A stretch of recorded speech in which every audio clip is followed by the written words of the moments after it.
Selamat pagi, di video sharing kali ini saya akan sharing tentang permasalahan di rumah kopling ya. Jadi kadang ada yang bunyi kok ketika kopling ditekan baru adem gitu, terus ada bunyi dengung dan sebagainya, atau deg atau dan sebagainya, biasanya kayak gitu, atau tek tek tek deg deg dan sebagainya ya. Sebenarnya itu memang ada beberapa permasalahan di rumah kopling yang sudah memang saatnya minta ganti. Jadi apa aja yang indikatornya, apa aja yang harus diperhatikan, nanti saya tunjukkan.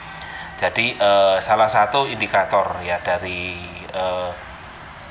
rumah kopling itu minta ganti, biasanya tuh rumah kopling itu sudah terlalu oblak, ininya itu sudah terlalu oblaknya terlalu banyak banget. Biasanya kalau ada tapi sedikit, kalau masih ori itu sedikit banget. Terus rumah kopling itu kanal hanya atau kanal pancangnya itu sudah kegerus, jadi kayak kegerus, kayak legok gitulah, atau kemakan lah namanya begitu. Nanti saya tunjukkan ya, biar saya bongkar dulu. Oke ya, ini udah saya bongkar. Jadi dalam pengecekan rumah kopling ya, ini loh, ini diputar gini sama maju gini loh, ini kan sepan banget, ini ndak ada masalah. Terus kita gini loh, ini sedikit banget, ini ndak ada apa-apa. Tapi kalau udah ada rusakan itu maju mundur gini, itu maju jadi glek glek glek glek, terus diputar ini diputar gini, ini glek glek glek gleknya tuh, pergerakannya tuh banyak banget. Ini kan punya saya ini dikit, nah dikit banget kan. Itu yang kedua. Yang pertama tadi maju mundur gini, terus sama ini. Terus yang ketiga ini loh, rumah ini ya, ini tuh sudah kegerus karena ini kampas plat kampas plat kampas plat kampas plat kampas. Kalau udah tergerus ini wajib ganti. Kalau nggak ganti koplingnya nggak enak rasanya ya. Juga bisa penyebab suara glek glek glek glek glek, itu salah satu di rumah kopling tuh itu ya, penyebabnya itu. Harusnya yang normal tuh gini, ini ya, span banget ya, ini span banget. Terus rumah ini belum kemakan. Kalau rumah ini udah legok atau kegerus ya, atau kegerus ini juga sama, ini wajib ganti rumah kopling ya gitu. Oke ya, saya lepas ya untuk koplingnya biar kita tahu juga. Ini loh, nah ini contoh yang sudah ini kemakan tapi masih sedikit. Nah ini ya, kelihatan kan, ini loh, nah, udah ngotak-ngotak tapi masih sedikit. Kalau udah parah ini sudah sampai dalam-dalam, ini apa itu namanya, kegerusnya sampai dalam-dalam. Nah biasanya indikasi kopling kayak gini itu ada bunyi deg deg deg deg gitu. Terus biasanya juga kadang masuk gigi ada sedikit susah. Biasanya indikasinya ini ya, ini kita abaikan kalau setelan kopling udah bener semua loh ya. Bisa jadi ini rumah kopling ini bermasalah. Ini punya saya ini udah kena ya, sudah minta ganti sebenarnya ya, walaupun masih sedikit kenanya, tapi gejala yang ketika masuk gigi awal kadang susah itu sudah kadang ada terjadi, walaupun ininya masih sepan. Gini juga masih sepan, tapi kalau ini udah kena ya mau nggak mau harus ganti ininya aja, bisa sih ganti hostnya aja, nggak perlu sama gigi belakangnya, bisa ya itu ya. Terus ini, nah ini di sini di rumah tutup rumah kopling ini biasanya kalau udah tergerus parah, ini punya saya sih masih normal, ini masih normal ya. Kalau udah tergerus parah ini biasanya sampai dalam ya. Ini biasanya nanti kopling ya di samping susah netral, terus kopling ndak enak ya, salah satu indikasinya itu ya.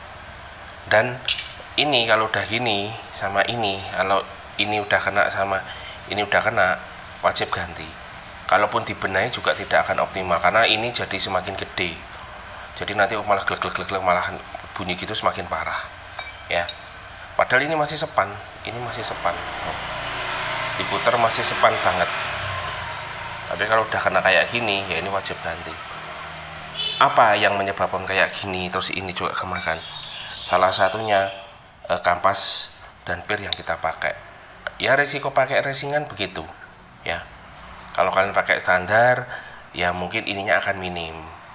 Juga dari cara pakai ya, cara pakai juga sering hentak-hentak, itu juga faktor.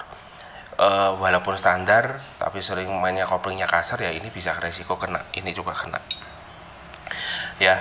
Dan apa namanya, salah satu faktor lainnya itu penggunaan part racing. Ya namanya part racing resikonya kayak gini, akan ada yang dikorbankan ya. Jadi harus tahu resikonya dulu ketika menggunakan part racing kayak apa. Kalau ada yang paling aman, bagaimana paling aman ya pakai standar, harus paling aman, itu aja. Semua ada resikonya ya, gitu ya. Ini saya tunjukkan langsung ini kayak apa ini ya, saya bongkar nih biar tahu. Jadi kalau udah kayak gini, ganti satu set, sama ini juga ganti, ini juga ganti. Terus juga yang lahar ini juga harus dicek ya. Ini oblaknya parah enggak? Kalau udah oblak parah, lahar wajib ganti juga ya. Oke ya. Jadi itu sharing saya tentang permasalahan di rumah kopling ya. Kenapa kok bunyi glek-glek yang wajib dicek tuh ini yang di sekitar rumah kopling ini tadi. Nah ini loh, ini sepan banget nih, maju mundur juga tidak bisa. Ini sepan sedikit banget ya. Ada pun dikit banget ya kan. Sama rumahnya ini masih bagus. Kalau rumah, saya ulangi lagi ya, sudah kegerus, ini pergerakannya banyak, biasanya sampai gini, terus ini juga gini, ya wes ganti. Mungkin perlu bisa juga nanti dicek di per. Ini kan modelnya pakai per ya, bukan karet damper ya. Kalau ada dulu tuh pernah ada yang jual online, jadi karet dampernya sama paku kelingnya, nah, itu bisa diganti. Kalau nggak bisa ya ganti satu set kayak gini, gereng satu set ya. Terus ada yang nanya lagi masalah laker ini. Kalau laker ini dicek di sini ya nggak bisa kayak gini toh. Ini mesti tetap gerak, sini tuh tetap gerak. Kalau pengen tahu detailnya, ini laker ini harus dilepas, rumah ini dilepas, dicopot. Kalau digoyang-goyang gini itu lakernya masih goyang banget, harus ya berarti ganti laker. Tapi harusnya itu sepan. Tapi kalau ini normal, ini biasa, nggak bisa mendikasi dari sini, harus lepas ini dulu, gitu ya. Oke ya, itu sharing saya tentang permasalahan di rumah kopling, apa aja yang harus dicek ketika maunya kalian curiga di sekitar kopling bermasalah. Oke ya, semoga sharing kali ini bermanfaat dan bisa berguna untuk yang lain juga untuk dasar melakukan pengecekannya. Oke, jangan lupa ya. Jadi salah satu penyebab rumah kopling tadi cepat oblak, terus ini tuh cepat kemakan dan sebagainya, itu apa sih penyebabnya? Satu, cara pakai.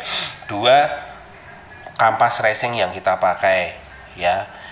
Ketiga, pernya ini juga salah satu bagian pengaruhnya juga. Jadi dari faktor pemakaian juga bisa, juga dari faktor penggantian partnya ini juga bisa. Ya, namanya juga bikinan manusia, semua ada masanya lah, tidak ada yang abadi. Jadi memang ada kalanya memang kita harus saatnya ganti ya ganti. Juga dari resiko penggunaan part racing seperti kampas racing, per racing itu juga akan berkibar di sini. Jadi ada manfaat yang kita dapat dari part racing tersebut, tapi ada risiko yang juga kita dapatkan. Oke ya, semoga bermanfaat.